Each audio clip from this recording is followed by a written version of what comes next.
Lea este título de la revista Fortune. El mercado inmobiliario estadounidense se ha encarecido tanto que los ingresos tendrían que aumentar un 55% para que la compra de una vivienda fuera asequible. Estados Unidos vive actualmente uno de los mercados inmobiliarios menos asequibles de todos los tiempos. Ahora bien, podrían ocurrir tres cosas para que la vivienda fuera más asequible. O bien los ingresos podrían aumentar drásticamente. Número 2. Podríamos ver más inventario de viviendas disponibles para la venta. O número 3 es que las tasas hipotecarias podrían caer. Pero hay un pequeño problema con eso. Empecemos por los ingresos.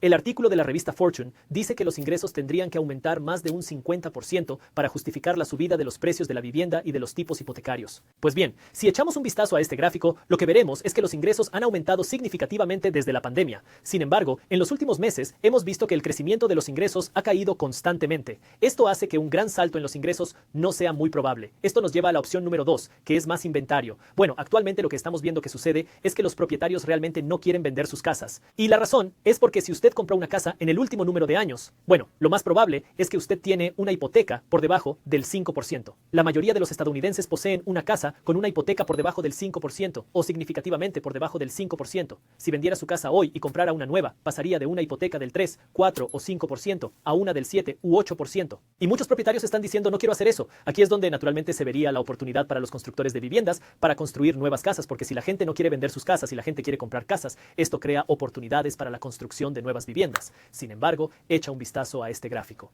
Este gráfico, también del Banco de la Reserva Federal, muestra los inicios de construcción de nuevas viviendas en Estados Unidos. Y se puede ver que la construcción de nuevas viviendas alcanzó su punto máximo alrededor de abril 22. Y desde entonces hemos estado viendo esta trayectoria descendente de la construcción de nuevas viviendas en Estados Unidos. Así que el problema al que se enfrentan los constructores es que tienen que proyectar 12, 18, 24 meses cuando construyen una casa. Y cuando ves estas crecientes tasas hipotecarias, los constructores se preocupan por la economía. Les preocupa la capacidad de la gente para comprar casas a estos precios el año que viene y el siguiente, porque construir una casa o una subdivisión lleva tiempo. Así que los constructores confían menos en construir nuevas viviendas. Eso hace que el inventario también sea un problema más difícil. Ahora, vamos a hablar de las ejecuciones hipotecarias en un poco, pero en la actualidad se puede ver los problemas con más inventario. Y esto deja la opción número 3. ¿Qué pasa con las tasas hipotecarias más bajas para que sea más asequible para salir y comprar una casa? Una de las grandes razones por las que las tasas hipotecarias son mucho más altas hoy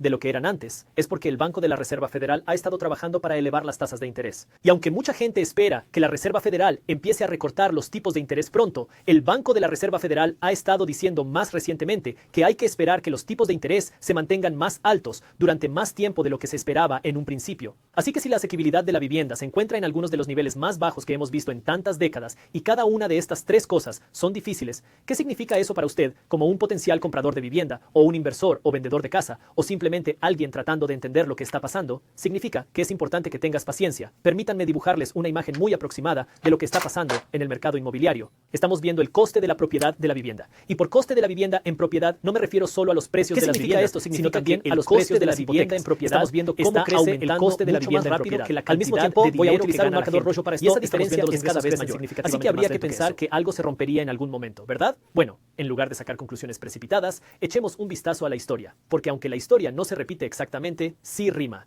y lo que verá es que ningún mercado inmobiliario permanece en un mismo lugar para siempre. Y punto. Antes del año, que era, voy a poner esto en azul, un mercado de vendedores. Eso significa que si usted fue capaz de vender una casa, bueno, usted tenía la ventaja en comparación con un comprador. Entre y después de la caída de bienes raíces, este fue un mercado de compradores. Porque ahora si usted estaba dispuesto a comprar una casa, bueno, ahora usted tenía la ventaja porque había mucho más vendedores que compradores.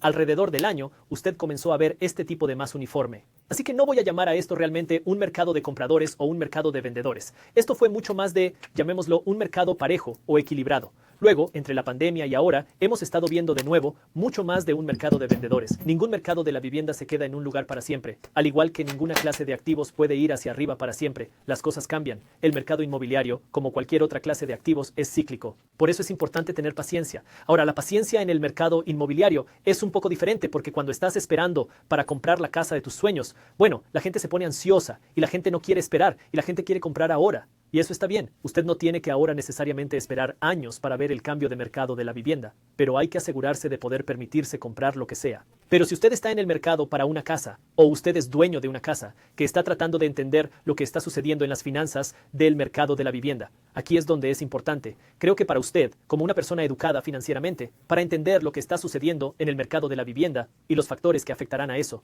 porque ya hemos hablado de cómo la asequibilidad de la vivienda ha caído y los diferentes factores que afectan a la asequibilidad de la vivienda, y por qué los tipos de interés más bajos no son tan probables en este momento. Tal vez en el futuro, si empezamos a ver más de una recesión económica, pero más inventario, no es tan probable en este momento, aunque podría ser más posible, especialmente si vemos un cambio en la economía. ¿Y por qué un gran salto en los ingresos no es tan probable en este momento? Y lo que creo que es importante para que usted preste atención a los cambios en la economía, porque sí, estamos viendo cambios en la economía que continuarán en los próximos meses y a los que realmente hay que prestar atención, porque esto podría hacer cambios, no solo en el mercado de la vivienda, sino en la economía en general, y eso podría cambiar la forma en que usted utiliza su dinero. Porque tu trabajo no debería ser solo salir y comprar la casa de tus sueños, sino más bien ser un inversor financieramente inteligente y una persona financieramente educada. Ahora, por cierto, antes de profundizar más, si quieres ayudar a construir tu educación financiera, mi equipo de Briefs Media ha elaborado este increíble libro electrónico que puedes leer de forma gratuita. Se titula Cómo crear riqueza como inversor y comienza con lo básico de cómo construir la mentalidad de un inversor. Luego entra en cómo ahorrar tu primer par de miles de dólares. Y luego entra en cosas como cuáles son las diferentes maneras en que puedes invertir tu dinero, cómo se invierte para el flujo de caja, de qué otras formas puedes invertir tu dinero.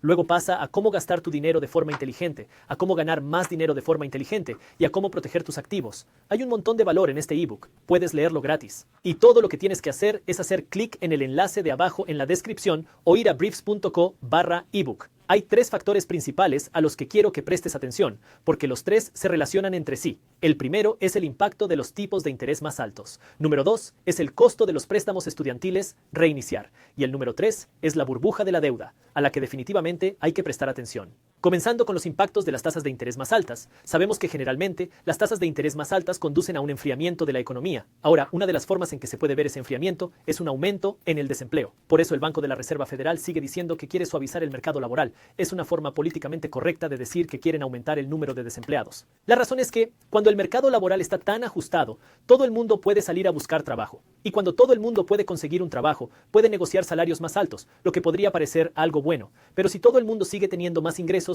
eso crea más demanda para comprar cosas. Si todo el mundo sigue comprando más cosas, el precio de las cosas sigue subiendo. Y aquí es donde el Banco de la Reserva Federal quiere enfriar el crecimiento económico a través de los tipos de interés más altos. Y aquí es donde tenemos un montón de bancos incluso hablando de cómo va a haber impactos de las tasas de interés más altas. He hablado antes en este video de cómo la Fed quiere mantener los tipos de interés más altos durante más tiempo. Así que no sabemos exactamente lo que esto va a significar. Pero en general, si nos fijamos en la historia, lo que hemos visto es que cuando se suben los tipos de interés, esto provoca un enfriamiento de la economía. ¿Cómo puedo cuantificar esto? De las últimas 14 veces que el Banco de la Reserva Federal ha subido los tipos de interés, ha realizado un ciclo de subidas de tipos, 11 de esas 14 veces han desembocado en una recesión, así que entiendan que habrá algunos impactos de las tasas de interés más altas. Todavía no hemos notado realmente el impacto de los tipos de interés más altos, pero es probable que haya algún tipo de impacto de estos tipos de interés más altos. El segundo es el impacto de los préstamos estudiantiles. De nuevo, en este caso, no sabemos realmente lo que va a hacer, pero hay que pensar en ello desde la perspectiva de, bueno, la practicidad. Alrededor de 40 millones de estadounidenses tuvieron que empezar a pagar sus préstamos estudiantiles de nuevo a partir de octubre pasado o este mes de octubre. Y ahora, cuando hay 40 millones de estadounidenses pagando préstamos estudiantiles, además del aumento del precio del alquiler, de la vivienda, de la comida, de la gasolina, del coche y de todo, eso tiene un coste. Una vez más, ¿cuál va a ser ese coste? Podemos predecir que podría afectar al gasto en otros lugares, pero aún no lo sabemos con exactitud. Y esto es algo que veremos en los próximos meses y el próximo año. Pero recuerden, el gasto es lo que alimenta la economía.